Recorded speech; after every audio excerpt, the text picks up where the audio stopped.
अस्सलाम वालेकुम। आप देख रहे हैं यूट्यूब चैनल। मैं हूं शहीद अख्तर। एक दफ़ा फिर आपकी खिदमत में हाजिर हूं एक नए मौजू के साथ। आज का हमारा मौजू सेल फ़ोन और सेल फ़ोन टावर से निकलने वाली जो रेडिएशंस हैं, उनका इंसानी ज़िंदगी, इंसानी सेहत पर क्या असर होता है? क्या वो इंसानी सेहत के लिए मुज़िर हैं और कितनी मुज़िर हैं? ये सब चीज़ें हम जानेंगे डॉक्टर सैयद तहसीन अख्तर साहब से। हमारे साथ मौजूद हैं। डॉक्टर साहब अस्सलाम वालेकुम। वालेकुम सलाम। डॉक्टर साहब, जैसे कि मैंने बताया कि आज का हमारा मौजू है सेल फ़ोन और सेल फ़ोन टावर से जो रेडिएशन निकलती है, उस हवाले से हमने आज बात करनी है। तो ये बताइए, सेल फ़ोन हर किसी के पास होता है और हर वक़्त होता है, तो क्या उससे जो रेडिएशन निकलती है, वो सेहत के लिए नुकसानदेह है? अच्छा, ये आप आज जो टॉपिक आपने चुना ये बहुत ही पेचीदा टॉपिक है।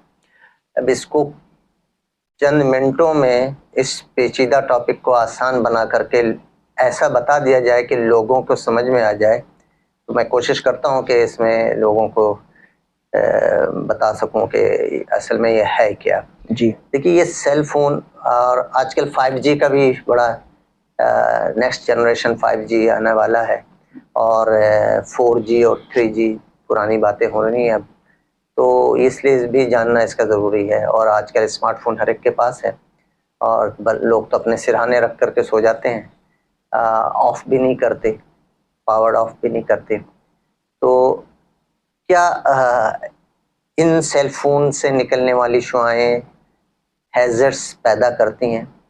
तो इसका जवाब सिंपली तो यही है कि अब तक दुनिया में जितनी रिसर्च हुई है उनसे ये प्रूफ नहीं हो सका कि ये नुकसान पहुंचाती हैं। अच्छा। लेकिन मजीद तस्करा करने से पहले मैं आपको यहाँ पर बता दूं कि रेडिएशन दो तरह की होती है।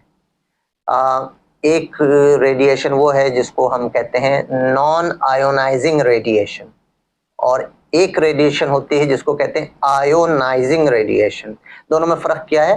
जो नॉन आयोनाइजिंग रेडिएशन है वो किसी एटम में से जो उसके इलेक्ट्रॉन है उसको रिमूव नहीं करती, और आयोनाइजिंग रेडिएशन इलेक्ट्रॉन को रिमूव कर देता है। सही। तो वो हैयत तब्दील करने की सलाहियत रखता है आयोनाइजिंग रेडिएशन, और नॉन आयोनाइजिंग रेडिएशन ये हैयत तब्दील करने की यानी उसके स्ट्रक्चर को तब्दील करने की सलाहियत नहीं रखता।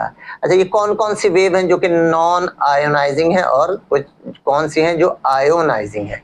तो नॉन आयोनाइजिंग वेव जो है, जैसे ये सेल फोन से होता है, इसको हम कहते हैं रेडियो फ्रिक्वेंसी, RF वेव्स। तो रेडियो फ्रिक्वेंसी वेव जो होती हैं ये नॉन आयोनाइजिंग में आती हैं। और इसी तरह जो स्मार्टफोन के जो सेल फोन टावर हैं, ये भी जहाँ पे लगे हुए हैं, इनकी वेव भी इसी तरह से है। इसी तरह से जो FM रेडियोज होते हैं उनकी फ्रीक्वेंसी वो RF वेव्स कहलाती हैं। माइक्रोवेव जो यूज होता है RF वेव्स होते हैं। जो हीट वेव है RF वेव है। जो विजिबल लाइट वेव्स होती हैं वो RF वेव्स होती हैं। तो ये RF वेव्स होती हैं, और ये अब तक प्रूव नहीं हो सकता हुआ कि ये इंसानी सेहत के लिए मुज़िर है। जबकि दूसरी तरफ आप देख लीजिए, जो आयोनाइजिंग रेडिएशन है वो उनकी कुछ तो नेचुरल होती हैं, जैसे अल्ट्रा वायलेट रेस सन से आती है, नेचुरल है। इसमें अगर बहुत ज्यादा देर अगर ये एक्सपोजर हमें हो तो ये कैंसर का सबब बनता है, ये प्रूवन बात है, क्योंकि ये इलेक्ट्रॉन और इवन DNA को भी प्रॉब्लम करती है और वहां भी छेड़छाड़ करती है। इसके अलावा जो इंसानी मेड है, जैसे एक्स-रेज, आपने देखा होगा कैंसर का इलाज भी रेडिएशन से किया जाता है, तो यही रेडिएशंस होती हैं। ये भी आयोनाइजिंग रेडिएशन होती हैं। तो इन जिनसे इलाज किया जाता है ये भी बाद में किसी और चीज के कैंसर का सबब बन सकती है, कि जिस जगह पर डाला जा रहा है अगर बहुत ज्यादा फ्रीक्वेंसी या बहुत ज्यादा एक्सपोजर हो तो उसमें भी ये कैंसर की वजूहात पैदा हो सकती हैं।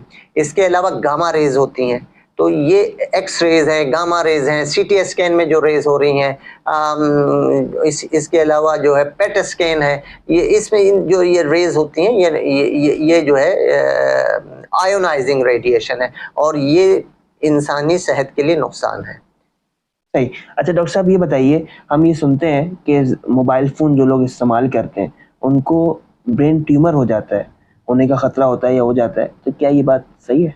देखिए, ये तो बड़ी रिसर्च हुई, चूहों पर भी रिसर्च किया गया कि चूहों के करीब में सेल फोन रख दिया गया और काफी, लेकिन असल में हुआ क्या है, सेल फोन अभी कितना पुराना है। देखिए सेल फोन आए हुए जो आम हुआ है, मैं आम होने की बात कर रहा हूँ, ये 20 साल से ज्यादा नहीं है। सही। ये पूरी हिस्ट्री आप देख लें, आज से आप 20 साल पहले चले जाएं, पाकिस्तान में कितने सेल फोन थे, इंडिया में कितने सेल फोन थे, पूरी दुनिया में कितने सेल फोन थे, कितने लोग इस्तेमाल कर रहे थे। अब इसका इस्तेमाल आम हुआ है। अब इसका इस्तेमाल आम हुआ है तो अभी ये रिसर्च ऑन गोइंग है। अभी हम हतमी तौर पे नहीं कह सकते ये बात। अभी हम कह रहे हैं कि अब तक जितनी मालूमात हासिल हुई हैं रिसर्च बेस्ड, उनके हिसाब से ऐसा कुछ नहीं है कि इनके इस्तेमाल से हुआ। लेकिन ये खुली छुट्टी नहीं मिल जाती और नुकसानात होते हैं। फिर कोई और आप टॉपिक इस रखिएगा कि सेल फोन से क्या क्या नुकसानात होते हैं तो हम बताएंगे। लेकिन अभी आपका टॉपिक सिर्फ इससे रिलेटेड है कि सेल फोन से निकलने वाली शुआओं से क्या नुकसान है।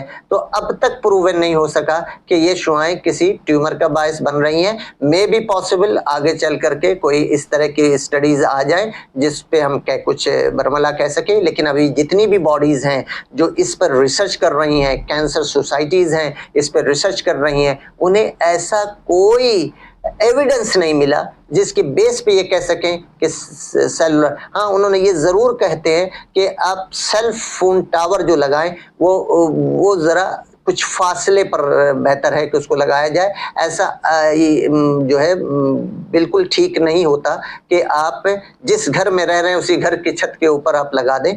लेकिन इसके भी शवाहिद नहीं मिले हैं कि वहां उससे कैंसर का सबब बनता है। लेकिन वही बात है ड्यूरेशन की। अभी वो सेल फोन के जो मोबाइल हैं और जो टावर हैं उनको अभी इतनी मुद्दत नहीं गुजरी, तो लिहाजा हम कह नहीं सकते कि ये कोई इफेक्ट प्रोड्यूस कर रहे हैं कि नहीं कर रहे हैं। फिलहाल अब तक ऐसी कोई एविडेंस रिपोर्ट मौजूद नहीं है। डॉक्टर साहब बहुत शुक्रिया आपकी कीमती वक्त का। नाज़रीन ये थी आज की वीडियो। इंशाल्लाह आपसे मुलाकात होगी किसी और वीडियो में किसी और टॉपिक के साथ। तब तक के लिए इजाज़त दीजिए। अस्सलाम वालेकुम।